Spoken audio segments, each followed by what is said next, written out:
Bismillahirrahmanirrahim. Subhanalladzi asra bi 'abdihi lailan. Kula terangno saking mulai asbabun nuzul. Rata-rata ulama itu berpendapat bahwa asal mula Isra itu sebagai hiburan ya. Hiburan dari Tuhan ya, Allah nyukani pelipur larang gini ku saat Nabi ngalami dua kesusahan ya. Itu periode Mekah itu periode tersulit Nabi karena beliau itu sudah minoritas ya, minoritas, kaum minoritas kecil, miskin, terus pendukungnya tidak ada. Satu-satunya yang menggaransi, yang menjamin Nabi tidak dibunuh itu karena beliau dilindungi oleh sinten pamanipun, gini sinten Abu Thalib. Dan termasuk lagi secara kasta sosial ekonomi beliau tinggi karena punya istri yang saudagar kaya, gini ku Sayyidah Khadijah.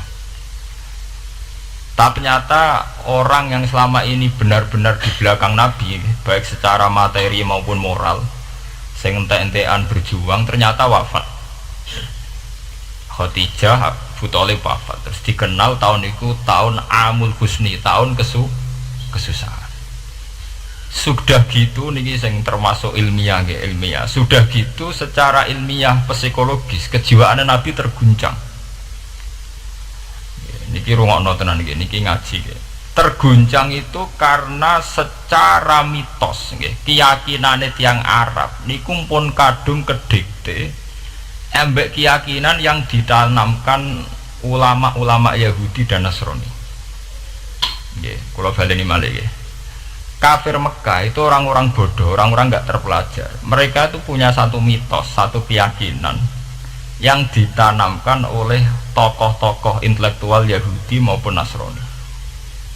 Apa keyakinan itu? Bahwa kenabian itu yang paling mungkin kalau orang itu dari turunan Bani Israel. Orang mungkin Nabi kok ora turunane wong Yahudi atau wong Nasrani. Sehingga ketika Nabi mendakwahkan diri sebagai Nabi, mereka bilang antakulu innama unzilal kitabu ala ta'ifataini min qablina. Nak jenenge wahyu harus tidak jauh-jauh sangka turunan-turunan Yahudi.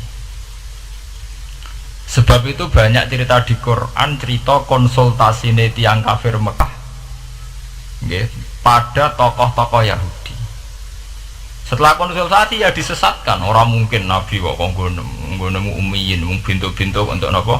Wahyu. Padha-padha dadi nabi rak kita, ora Muhammad. Ini kalau cerita sejarah gitu. Sehingga saat Nabi ngaku Nabi, niku kayak sudah jadi mitos. Nabi itu tidak boleh jauh-jauh dari Palestina.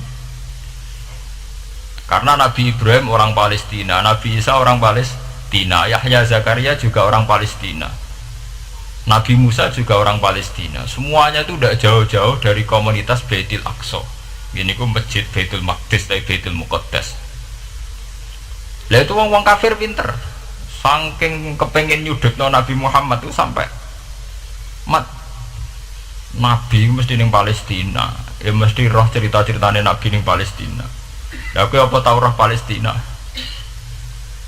Setelah kowe dedal-dedal, nak kowe pancen roh iku pintu masjid ning Palestina Baitul Aqsa jumlahe piro? Terus madhepe ning ndi wae.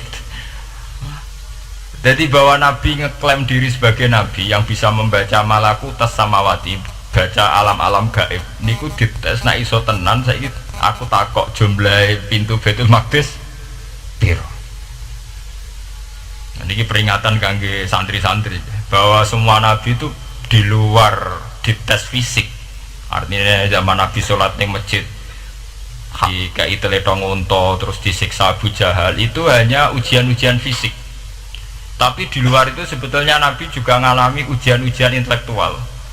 Ya kayak cerita-cerita di hadis Sahih, Nabi itu sering didatangi orang Yahudi ditanya, "Mat, saya punya 5 pertanyaan." Yang tahu itu hanya Nabi.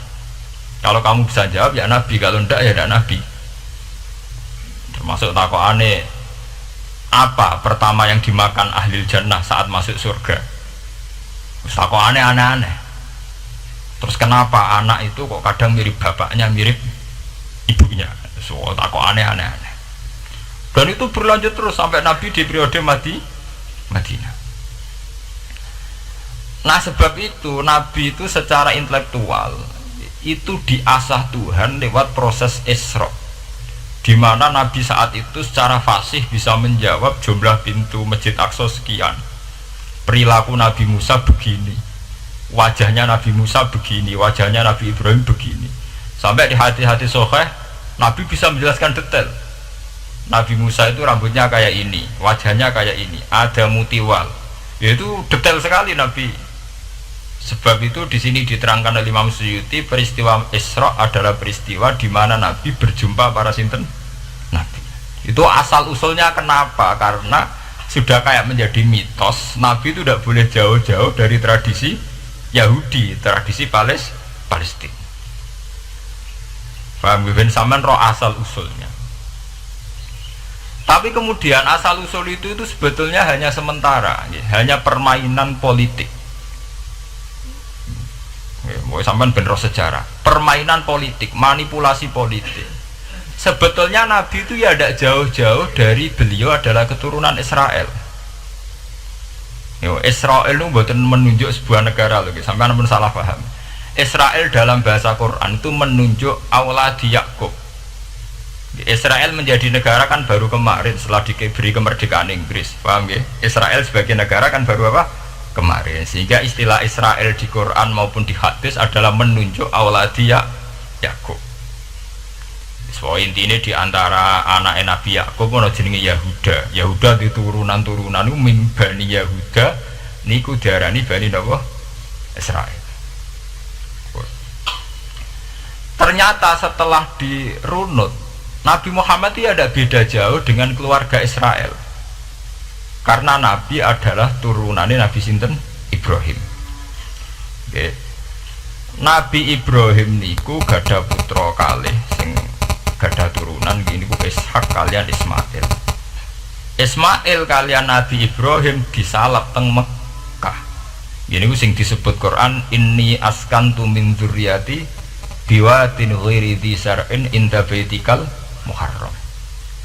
Terus saking Nabi Ismail nurun-nurun ngantos Sayyid Adnan.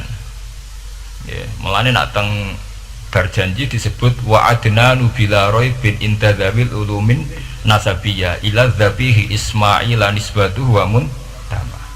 Secara teori ilmu nasab Sayyid Adnan jelas-jelas wa adnanu bila bin intadzawil ulumin nasabiyya ila dzabihi Ismail nisbatuhu wa muntama. Tapi yang menjadi masalah yaitu tadi saya sudah bilang ya, seakan-akan Nabi Muhammad itu orang yang benar-benar berbeda dari dinasti itu, dari keturunan itu. Karena orang Yahudi, orang kafir Mekah di kepentingan menggagalkan kenabian Muhammad, sehingga dilecehno Muhammad bin Abi Kabsah. Oh Muhammad yang cilik di rumah tukang angan wedes. Jadi gue nak seneng kiai kan inna akromakum indawi atqakum, cek ben Karlan cek Karmin pokoknya takwa ya kiai. Tapi nak lagi gedeng kiai itu kan anake Karlan kok kakean tinggal. Lah dhisik wong Mekah ya ngoten niku. Jadi nak muni Muhammad bin Abdullah bin Abdul Muthalib cek terhormat. Mereka adalah orang-orang bangsawan di seputar Quraisy. Nabi itu kastane Quraisy. Jadi kalau Muhammad bin Abdullah bin Abdul Muthalib cek ketok terhormat. Wong kafir pinter nang istilahna orang Muhammad bin Abdullah. Muhammad bin Abi Kabsah. Mergo cilike Nabi tau dirumat cara kene ya Karlan ning penjero desa. Mulane Nabi tau angon wedhus, mergo tau de bapak angkat sing tukang napa? Wedhus. Lah wong Mekah pinter, dididik wong Yahudi. Nek istilahna aja Muhammad bin Abdullah bin Abdul Muthalib, ku cek kekerenan, terlalu napa? Keren. Jadi Muhammad bin Ibnu Abi Kabsah. Wong nak seneng Pak Harto kan Soeharto jenderal besar. Nek sing gedeng wong kemusuk kan repot ya. Oh, terus nyebut desa asli ini asal. Nek seneng bupati ya jadi bupati. Orang nomor 1 di Bojonegoro. Nak gedeng golekno asal usule. Sing ngono mun sunatullah mulai riyen sampai kiamat ya. Sunatullah ini hati kot kelas napa?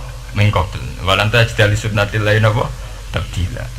Ya akan begitu.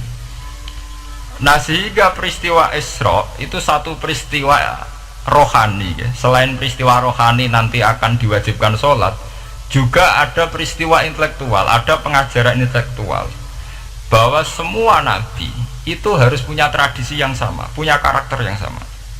Jika nabi dalam proses Isra itu dipertemukan dengan Nabi Ibrahim, Nabi Musa, nabi-nabi yang lain. Dan diskusi di situ juga ada diskusi-diskusi. Paham ya? Niki penting ya, penting kalau terangkan karena kalau tanpa tradisi yang berkelanjutan ya, sing disebut tenggene thariqah jenenge as-sanad al-mu'tabar, sanad sing mu'tabar utawi nak tenggene pondok-pondok kitab disebut sanad sing muttasil. Ini nanti semua tradisi kenabian akan melenceng. Kalau melenceng itu ngeri. Karena setiap orang ya, mesti ada subjektivitas sendiri, punya versinya sendiri. Sehingga semua nabi harus model istilah politik itu punya platform yang sama, punya karakter yang sama, punya model yang apa? Sama. Nah, sebab itu secara intelektual Nabi Muhammad itu dikenalkan oleh karakter para nabi-nabi dulu. Ya detail. Satu Quran 30 juz. Andai kan sampai hafal Quran, sampai ngurunut sejarahnya coba. Kita ini kan kadung dibentuk, artinya kita ini ya alhamdulillah sudah kadung kebentuk, tahu sejarah para nabi. Tapi asal usulnya kita tahu lewat kitab yang namanya Al-Quran. Supaya apa? Nabi Muhammad itu dibimbing bahwa Quran atau ajaran beliau benar-benar musaddiqal lima baina yadeh, benar-benar selaras dengan ajaran sebelumnya. Mulai ajaran yang bersifat samawi sampai hal-hal yang basariyah, yang menyangkut tabi'ah apa? Basariyah. Kalau contohnya ngeten, misalnya begini, Nabi Muhammad disejarahkan Nabi Ibrahim, beliau punya problem. Problem itu berupa punya bapak atau paman yang tidak Islam. Bahkan nak ning ceritane kiai-kiai desa dari Nabi Ibrahim cilike kon adol patung.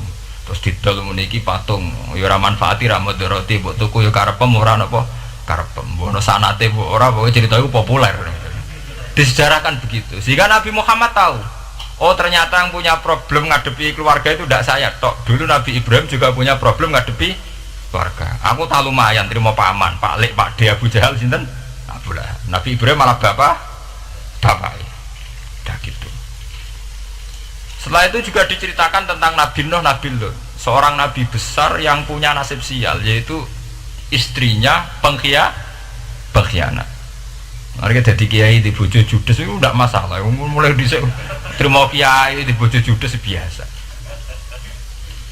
Ya itu tadi Nabi Nuh, Nabi Lut itu lebih ngeri ketimbang itu di bojo napa? Mboten kebenaran. Kita kan paling dicoba bojo judes kan ringan banget. Paling banter mecano piring gelas itu murah banget. Begitu terus. Nabi Musa aja begitu. Diceritakan Nabi Musa, beliau adalah seorang sosok Bani Israel yang temperamental.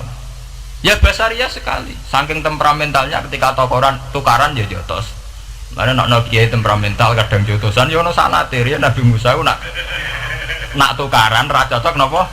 Jotos. Fawakazahu Musa fakodo alaih. Artinya ya basariah sekali. Cerita ABG ini kubire ke wonten saat beliau melarikan diri, lalu ketemu cewek loro. Ya rawan tise barang Nabi Musa, waduh mari maksiat ae terus kan. Wadek aja mlaku ning ngarepku. Nah kena angin aku roh sikile mari nafsu. Aku nabi kok nafsu barang kan ra pantes. Nah ngono ke mlaku guriku. Ya basariah sekali itu sampai detail.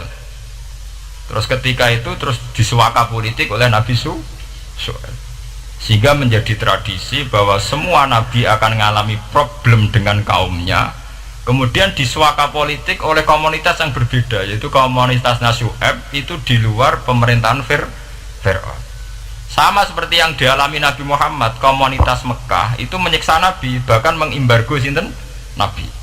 Semua aliran dana, aliran ekonomi, akses dana, akses makanan itu ditutup di Mekah. Sehingga Nabi sampai dahar dedaunan. Fisik bil jibali napa Mekah.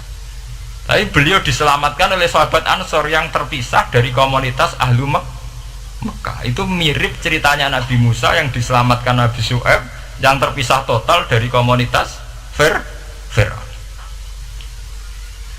Ini penting kalau ulang temriki sehingga karakter-karakter kenabian itu tidak rubah. Karakternya sama. Sehingga setelah kita mengenali karakter para nabi, kita mudah sekali mengenali nabi palsu. Paham ya? Mengenai kalau nabi palsu paling seneng musodek, ketara palsune. Lah sing repot sing ora ketara, mergo jenenge Ahmad. Ahmad Muhammad tak mirip.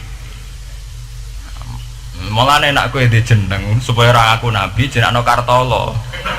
Mergo nek Ahmad bin Gulam rak jenenge Ahmad. Ana terkenal nabi nek ora jenenge Muhammad utawa napa Ahmad. Mulane Ahmad bin Gulam pas ngaku nabi pengaruhe gede mergo mirip. Mulane kula wingi takoki mahasiswa Jogja, Gus. Cara jenengan jeneng Jawa mbek Arab apa iki? Nak trene akeh nabi palsu apik Jawa lah Kartolo.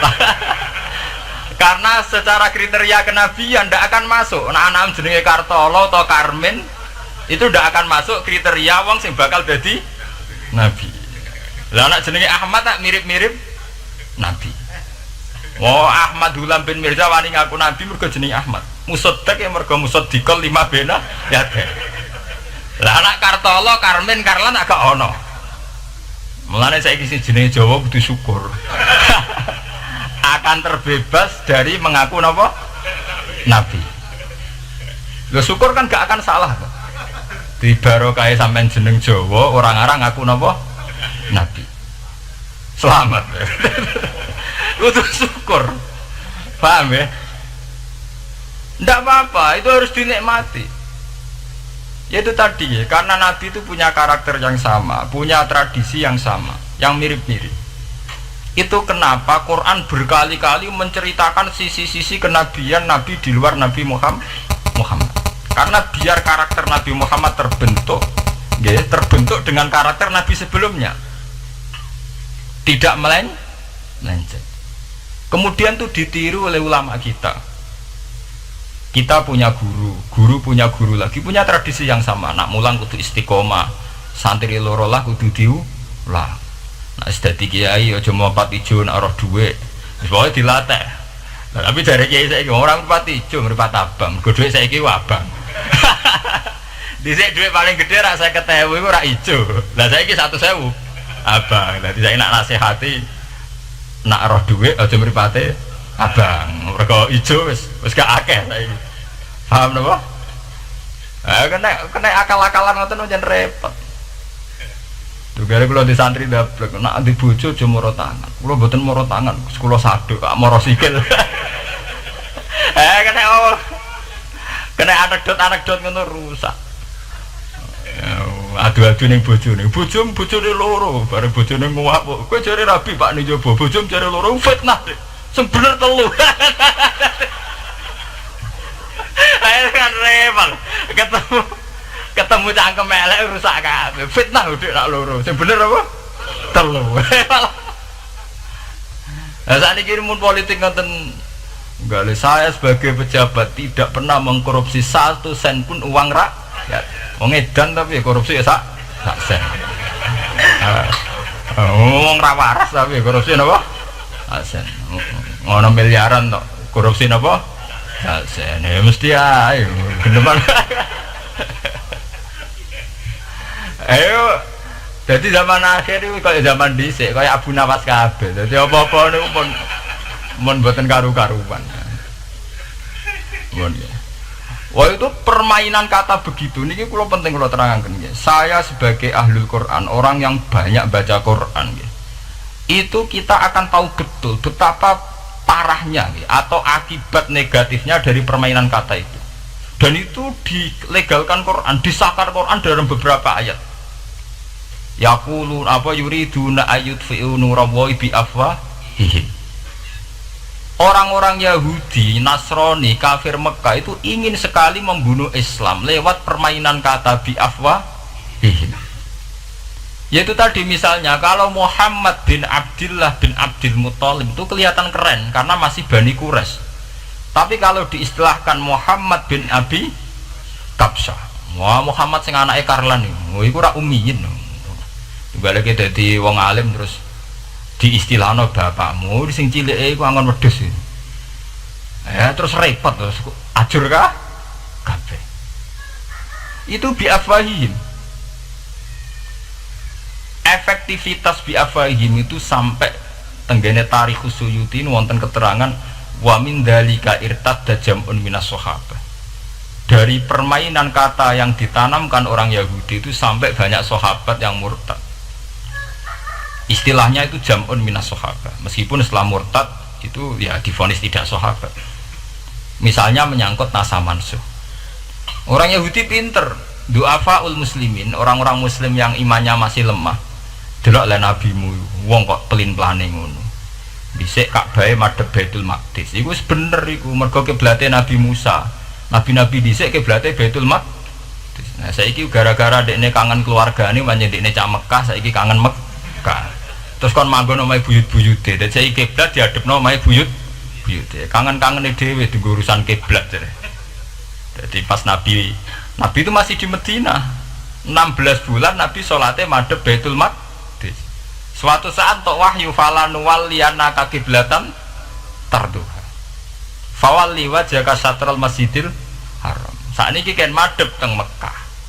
Sajane ki normal saja. Artinya normal ya normal. Tapi orang Yahudi memanipulasi bahwa itu fakta, bahwa Muhammad itu memimpin agama dengan cara tradisinya sendiri. Mergo dekne kangen keluargane ra iso muleh. Terus salat madhep daerah dhewe, nggo pelipur lar. Jadi sahabat sing du'afal muslimin diangen-angen ya iya. Dan ini kalau peringatan tentang santri-santri ya. Sebab itu kalau sampai jadi kiai itu santri harus punya wawasan intelektual yang luas. Semenjak itu Quran mewahyukan secara nalar sejarah. Ya ini sing disebut ayat inna awwala baiti wudi'a lin-nasi lalladzi bi Bakkata mubaraka wa hudal lil alamin fihi ayatum bayyinatum maqamun Ibrahim. Akhirnya Nabi Muhammad nantang ning tokoh-tokoh Yahudi. Apa salahnya saya punya dua kiblat? Baitul Maqdis adalah kiblatul anbiya karena dulu Nabi Musa di situ, Nabi Isa di situ. Sekarang saya menghadap ke kiblat yang lain karena itu kiblatul Ibrahim dan dia lebih senior. Lebih apa? Senior. Sebelum ada Baitul Maqdis sudah ada Mekah. Mekah lebih senior, lebih tua. Terus disebut fihi ayatum bayyinatum maqamun Ibrahim. Nabi Musa Isa adalah periode setelah Ibrahim. Sebab itu akhirnya semenjak perdebatan itu orang Islam bangga. Makanya sampean kalau ngaji hadis-hadis sahabat itu bangga. Ana mimman sholla ilal kiblaten, ana mimman sholla ilal kiblaten. Aku termasuk sahabat yang menangi dua kiblat. Mergo zaman madhep Baitul Maqdis ya kiblatul anbiya, madhep Mekah ya kiblatul anbiya. Artinya apa? Perdebatan ini dimenangkan oleh Nabi Muhammad bukan karena mitos atau kultus atau taklid buta, tapi memang secara sejarah kiblat tertua adalah Mekah. Ini disebut inna awala baiti wudi'a lin-nasi lalladzi bi Bakkata mubaraka wa hudalil alamin fihi ayatum bayyinatum maqamun Ibrahim. Artinya Quran tidak pakai teori mitos. Pokoknya Nabi ini saiki aku ya terserah aku, itu tidak begitu. Paham ya? Tapi diterangkan secara kesejarahan bahwa asal usul Mekah jadi kiblat itu rasional sekali. Bukan karena Nabi orang Mekah mboten, memang dulu-dulunya Nabi Ibrahim berkiblat di situ. Jika Quran jawab inna awwala baiti wudi'a lin-nasi lalladzi bi Bakkata mubaraka wa hudal lil alamin. Terus kalau bolak-balik masalah Isra ya. Niku masalah-masalah yang selain pelipur larar itu ada petualangan intelektual, petualangan ilmiah, di mana Nabi Muhammad diperkenalkan oleh Allah, ya, diperkenalkan watak para nabi, pilihan hidup para nabi, bahkan tradisi-tradisi para nabi. Sehingga mangke teng hadis sahih wonten keterangan saat Nabi nyancang atau menambatkan khimar atau buruk itu ya di batu yang dulu dipakai para nabi untuk nyancang nopo khimar. Jadi tradisi itu dimulai dari barang-barang sepele. Carane nyancang buruk Nabi mirip sama dengan nabi-nabi yang apa dulu.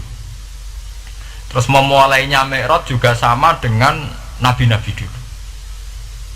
Bon niku sing secara ilmiah tarikhiyah. Saat ini sing menyangkut akidah firqah fil Islam. Nah, ini kalau terang.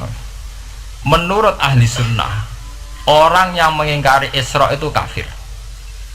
Ya kafir karena dzukira fil Quran. Isra itu dzukira fil Quran. Makanya tadi saya jarang sekali pakai bahasa Mi'raj. Ya, tapi nak teng Indonesia kadung menang merjep peristiwa Isra dan apa? Mi'raj. Pokoknya bahasa kadung salah, kadung menangan ya menangan. Kadung istilah Isra dan apa? Mi'raj. Sebetulnya yang disepakati ulama itu hanya Isra. Artinya yang memungkiri Isra itu kafir karena dzikra fil Quran. Lah kemudian Mi'raj menurut keyakinan ahli sunnah itu terjadi. Setelah terjadi itu masalahnya biruhi wa jasadihi jami'an ma'an atau biruhi fakot. Nah, kemudian menjadi firqah-firqah yang macam-macam.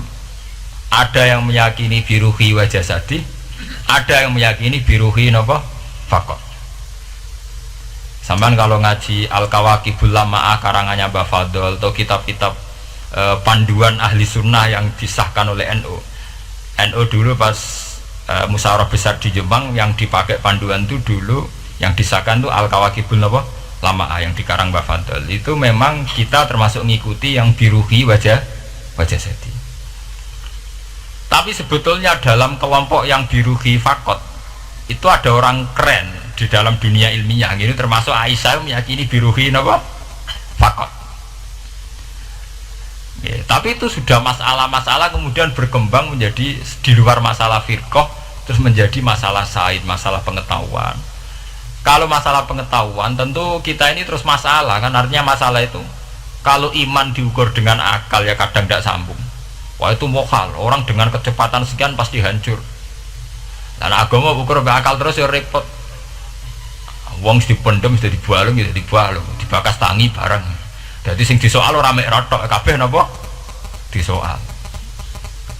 Manjen masalah manusa iku masalah sing ya begitu. Oke. Mbon niku mboten penting. Nah, itu terus kemudian menjadi firqah. Terus kemudian ada hadis-hadis yang menerangkan proses Nabi dialek dengan para nabi. Kayak ketemu Nabi Musa, Nabi Ibrahim, terus Nabi Idris, Nabi Isa, Nabi Musa. Itu terus diterangkan di hadis-hadis sahih. Ini kalau balik tentang keterangan wau, sebetulnya pertemuan-pertemuan ini itu dimaksudkan Nabi biar punya tradisi yang sama dengan Nabi-Nabi sebelumnya. Karena ini penting ya. Sama nek sira rasane dadi kiai. Niku kroso banget. Misalnya kita akan dididik ala pesantren misalnya. Kita punya kiai-kiai yang punya tradisi. Misalnya nak rawong nakal, wong minum, astagfirullahaladzim, wong kok ngono kan gitu. Ya hanya begitu. Sehingga wis kaya identik angger kiai NU atau amalia NU iku rawani naboki wong sing nyabu. Ya rawani nyaduki wong sing lagi minum. Kemudian itu dianggap satu kekurangan atau apa, walhasil kemudian lahir kayak FPI, orang yang tidak menerima metode itu. Tapi sudah kayak ada janjian tuh begitu. Kiai paling anti kemungkaran lah itu. Masa kiai paling kerengo sopo yang terkenal kerengo. Mereka tidak punya catatan repot bahwa mereka pernah jotosi wong minum. Masih sing sering jotosi santri lah itu tetap rata terkenal jotosi napa? Wong sing mabuk, wong sing minum. Itu sudah kayak tradisi. Dulu zaman Basim Asari Jombang terkenal hijau be abang, yang wabang ya abangan tenan. Sing hijau. Tapi tidak ada catatan sejarah kiai jotosan be pemabuk. Ya memang kayak kita sudah punya tradisi naruh kemungkaran itu menang kalah itu lewat proses bil hikmati wal mau'izatil hasanah. Kita ini kayak punya tradisi naruh kemungkaran milih model Nabi wa mahdi qaumi fa innahum la ya'lam. Itu ya kayak ada janjian begitu. Meskipun kita sebagai orang alim ya tahu nahi mungkar itu wajib, nahi mungkar itu begini-begini, tapi ya praktek kita tidak pernah begitu. Ya, kalau di Timur Tengah kebalikan, mana ada terima karuan wong nakal, podo soleh beda aliran halal dibunuh, sehingga wong Sunni yang ngalalo dari wong Syiah yang ngalalo dari apa? Wong Sunni. Ya sudah kayak tradisi. Sampai nak mau kitab fikih khas Arab, mau biasa muni. Wong ngene iku muhaddarun damu. Padahal ya wong soleh, wong Islam di mazhab apa ini disebut darun apa? Damu. Sehingga kita itu tadi, kita punya tradisi. Saya tuh kalau sedang tahajud, matehai para wali-wali songo atau apa, itu yang terpikir di saya itu hanya satu. Agama Islam itu lahir lewat Quran dan hadis. Tapi kemudian tahu-tahu tetap berimprovisasi, berkembang sesuai tokoh yang membawa. Sampai kalau melihat Islam di India dulu sampai perang besar-besaran, kemudian zaman Abul A'la Al-Maududi, zaman periode Muhammad Iqbal, sampai India pecah, kemudian jadi Pakistan yang bernegara apa? Islam, karena banyak konseptor Islam yang tidak setuju negara sekuler. Akhirnya mereka misah jadi negara Islam Pakistan. Kemudian Timur Tengah juga begitu. Karena Timur Tengah sudah Islam semua, masalahnya itu diislamkan ala Sunni atau ala Syiah. Iran menjelma sebagai aliran Syiah, yang Sunni dianggap sesat, halal darah. Irak zaman Saddam Hussein pemerintahan Sunni, sing Syiah dibantai, sehingga wong Kurdi do mati. Era Saddam keok gentenan Saddam sing dibantai.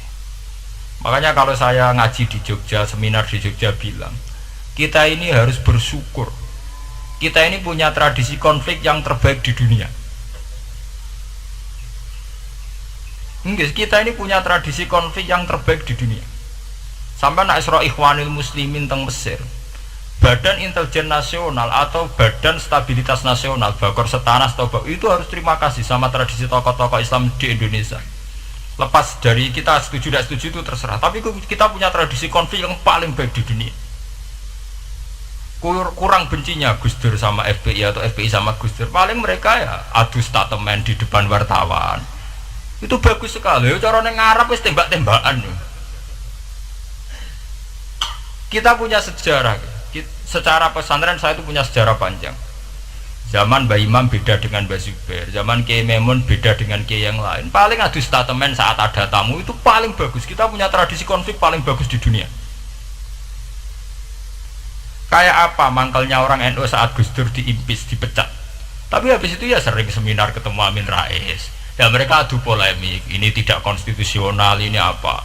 Gus Dur nggak jurus dekret, sing sitok nggak jurus sidang istimewa. Nah, kurang serem sidang istimewa dilawan sidang luar biasa. Pokoknya agak istilah sing serem-serem. Tapi tidak saling bunuh loh, sampean harus syukur loh. Selama ini orang awam sering bilang, loh kiai kok tukaran. Sampean bandingkan di Timur Tengah, jenenge tukaran mesti tahdirudam. Para polisi, para badan intelijen, para yang menjaga stabilitas negara ini harus terima kasih sama tradisi tokoh-tokoh Indonesia. Yang namanya di Mesir, di Irak, di mana-mana jenenge tukaran mesti melibatkan pertumpahan darah. Saat Arab Saudi jadi Wahabi itu besar-besaran itu. Pembunuhan apa pengusiran orang-orang Sunni. Tapi di Indonesia enggak. Besi anarkis. Paling itu tadi adu polemik. MLB dilawan MLB itu masih keren sekali, tidak apa-apa. Itu lebih baik ketimbang adu jotos atau adu hizib lah. Itu masih bagus. Nenda ini sampean biar paham, biar syukur jadi bangsa Indonesia. Kita punya tradisi konflik yang baik. Sama nak setelah peristiwa teng Irak, teng Sudan, teng Khartoum, teng Darfur, itu kan orang Islam semua. Gara-gara beda madzhab saling bunuh. Di Mesir ya gitu, Ikhwanul Muslimin dengan pemerintah dan sebagainya. Hatta saya sebesar Sayyid Qutb, sing tokoh populer mohon gak budutnya boten jelas. Di Indonesia bagus sekali. Kita menangi zaman secara sejarah, kita menangi bedanya dulu Ahmad Hasan dengan tokoh-tokoh NU. Kulo nu menangi secara sejarah sering baca. Terus zaman anyar-anyarane NU asas tunggal, bedanya Gus Dur dengan Kiai As'ad. Sak mangke bedane PKB dua versi. Mereka menyelesaikan secara beradab lewat pengadilan, kok pengadilan kalah lewat MA, beradab sekali. Kita harus bersyukur. Dibanding penyelesaian konflik kayak di Irak, kemudian ngundang Amerika, akhirnya sekarang kacau balu. Di Timor Leste yang latihan bikin rambut surta disuduk. Indonesia paling banter ngobong fotonya SBC. Ya masih terhormat lah, masih artinya masih beretika. Kita harus syukur punya bangsa yang beradab. Wong ras tujuan antar kiai rasan-rasanan. Kiai kok ngono, sing tok kiai kok ngono. Engko sing kiai tengah-tengah yo ana sing ngono ana sing ngene dadi. Sing ra melok-melok biasanya terus milih amane, yo ana sing ngono ana sing ngene. Jadi artinya kita yang baik. Saya itu berkali-kali ngaji ya. Sampai kalau sering baca Quran dan menghayati, artinya orang baca Quran pelang-pelang rara karpe menghayati. Saya itu sekarang sesadar-sadarnya, saya masih belajar. Ini jamaah sini harus tahu. Saya hingga detik ini masih belajar. Entah itu lewat belajar baca Jalalain atau belajar merenung maupun belajar lewat yang lain. Quran itu dulu ya sering nyebut begitu itu saya tidak paham. Sekarang tuh saya paham, tambah paham. Misalnya di juz 4 ada istilah ikhwanan. Orang mukmin disuruh ingat peristiwa-peristiwa yang dulu saling kuntum a'daan fa'allafa baina qulubikum fa'asbahtum bi ni'matihi napa ikhwanan. Dulu kamu bermusuh-musuhan yaitu antara kelompok Aus dan Khazraj. Gara-gara barokatul Islam sekarang kamu menjadi ikhwana, menjadi bersaudara. Sampean kalau melihat TV merunut konflik di Irak, sering ada bom bunuh diri, itu kan ada asal usulnya. Memang sekarang orang menimpakan kesalahan itu pada pasukan multinasional yang dipimpin Amerika dan Inggris. Tapi sebetulnya ada usul-usulnya. Sampai Amerika bisa masuk karena orang Irak tidak ikhwana. Tidak apa? Yaitu ada Syiah, ada Sunni, mereka saling menikam, saling bunuh. Sehingga karena ada ikhwanan ini pihak ketiga masuk, yaitu tentara multinasional. Makanya saat di Jogja ditanya, cara jenengan sebuti menyangkut Ahmadiyah, menyangkut konflik di Jakarta, saya bilang, sekarang setiap orang bikin forum yaitu baik, kalau niatnya baik-baik. Tapi andaikan saya ditanya Tuhan nanti, hak kowe iku kelompok apa? Pokoknya anggar NU atau Muhammadiyah ajak mayoritas, kamu milih salah sitok itu. Bukan karena saya oportunis milih yang besar, itu lebih baik, lebih maslahat. Karena kalau setiap orang merasa benar bikin kelompok sendiri akan menjadi kelompok banyak. Dan saat menjadi kelompok banyak, tentu konfliknya lebih tidak terpola, tidak apa? Terpola. Umpama Hasim tukaran Mbak Din Samsudin itu terpola. Tapi nak anggar wong ngrasa ketua dhewe tidak terpola. Bagaimanapun ikhwanan itu harus disyukuri, ya, dalam kondisi berteman. Sebab itu Nabi sering ngendikan ilzamu jamaahirul muslimin wa man sadda fin. Mbok kamu itu ikut kelompok mayoritas saja. Jamaahirul muslimin cara bahasa netralnya mbok ya kamu itu ikut kelompok mayoritas saja. Karena kalau orang merasa benar kemudian bikin kelompok sendiri itu tidak ada selesainya. Lah akulah cara nuruti GR sebagai kelompok dewi. Ngaku di umat, di pengaruh, sing YouTube wis akeh. Tapi kalau semua orang merasa begitu kan repot. Mursyid di kelompok dewe, tukang toreko di kelompok dewe, tukang ngaji di kelompok dewe. Model kitab pirang-pirang sesuai jamaah Jalalain, jamaah Mu'in, jamaah Fathul Wahab. Nah, sing iso ngaji, jamaah tahlil, jamaah istighosah. Ora ono bar itu. Saya tuh kalau ditanya di Jogja, meskipun saya kritis, artinya kritis itu mungkin terhadap satu fenomena kita tidak setuju atau Muhammadiyah dalam banyak hal atau satu dua hal, itu tidak menjadi alasan kita untuk tidak mengikuti mainstream. Karena kalau mainstream ini dilanggar, itu kita tidak akan ikhwanan. Dan akibat negatif dari tidak ikhwanan adalah kayak kasus Irak. Iran itu kenapa tidak mudah diserang Amerika padahal punya nuklir? Karena mereka seragam Syiah semua. Itu lebih gampang, lebih susah. Lawan itu apa? Susah. Arab Saudi juga mudah diadu karena karuan seragam Wahabi semua. Kita tidak bicara itu ya akidah. Mungkin kamu bisa debat Wahabi itu benar apa enggak. Tapi karena relatif aman, nggak diacak. Indonesia juga gitu. Kenapa tidak banyak konflik? Karena orang itu Islamnya kalau udah NU ya Muhammadiyah. Buat cocok cocok, boleh milah. Itu lebih mudah. Ketimbang ada faksi-faksi baru, kemudian stabilitas menjadi tambah kacau.